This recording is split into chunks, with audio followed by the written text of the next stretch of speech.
The Wizard of Oz.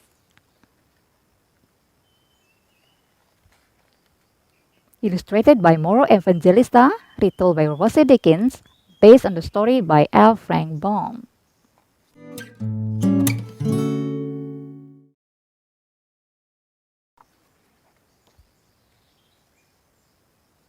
Dorothy lived on a lonely farm in Kansas with her Uncle Henry and Aunt Em and her little dog Toto. Woof! One day, the wind began to howl. "It's a whirlwind!" cried Aunt Em. "Everyone to the cellar!" But Toto had dashed for cover under the bed. The wind blew harder and harder until suddenly it spun the house into the air. The house sailed through the sky and landed with a bump. Dorothy poked her head outside and saw some friendly faces. "Welcome to Oz!" "Please, how do I get home?" she asked. "You'll need to see the wizard," said the woman. "He lives in Emerald City at the end of the yellow brick road." And she gave Dorothy a pair of sparkling silver shoes for the journey. Dorothy's new shoes tinkled on the yellow bricks as she walked along the road. "Hello there!" called the Scarecrow. "Where are you going?" "To see the wizard," replied Dorothy. "Can I come?" said the Scarecrow. "I want to ask the wizard for some brains." "Of course," said Dorothy with a smile.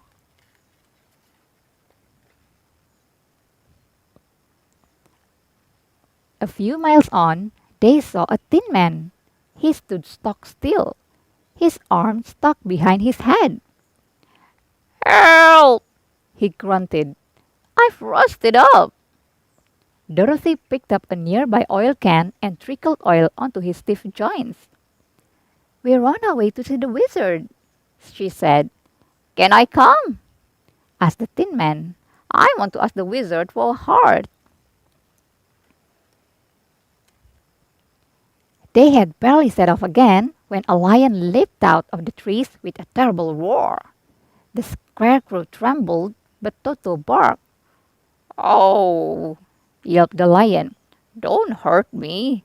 I heard you talking about the wizard, and I want him to make me brave. Let me come with you."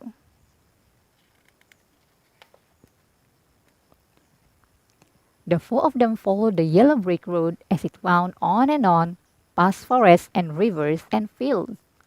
At last, they came to a city of glittering emeralds. A gatekeeper gave them each a pair of green glasses and led them to the wizard's palace. "I'll help you if you help me," said the wizard. "First, you must kill the wicked witch."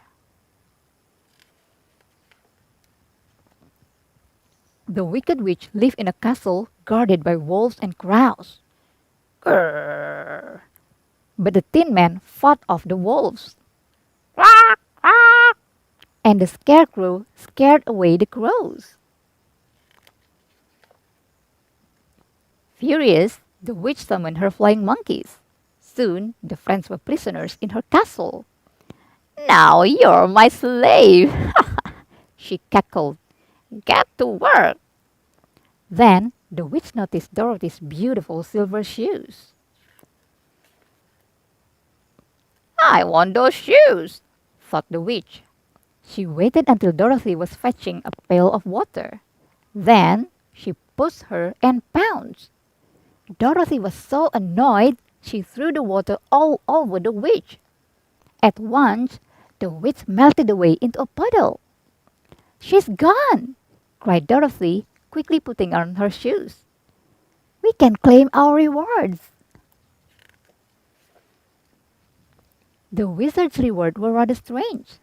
First, he gave the Scarecrow a handful of pins. "Now I'm as sharp as a pin." Then he gave the Tin Man a heart-shaped cushion. And for the lion, there was a bottle marked Courage.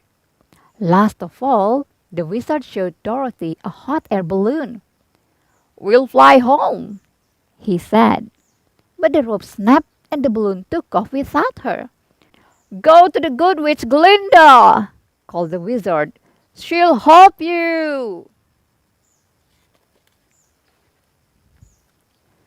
Dorothy was in despair, but her friends took her to Glinda's palace. I'm stuck in Oz, Dorothy sobbed, standing before the throne. Don't worry, said Glinda kindly.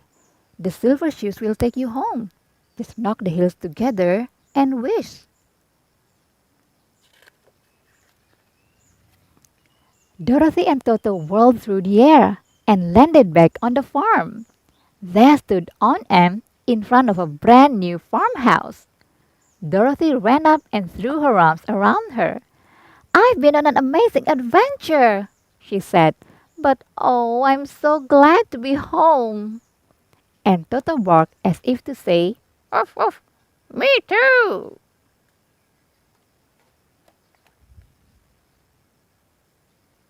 The end. Hi everybody! If you like this video, subscribe here for more. Bye!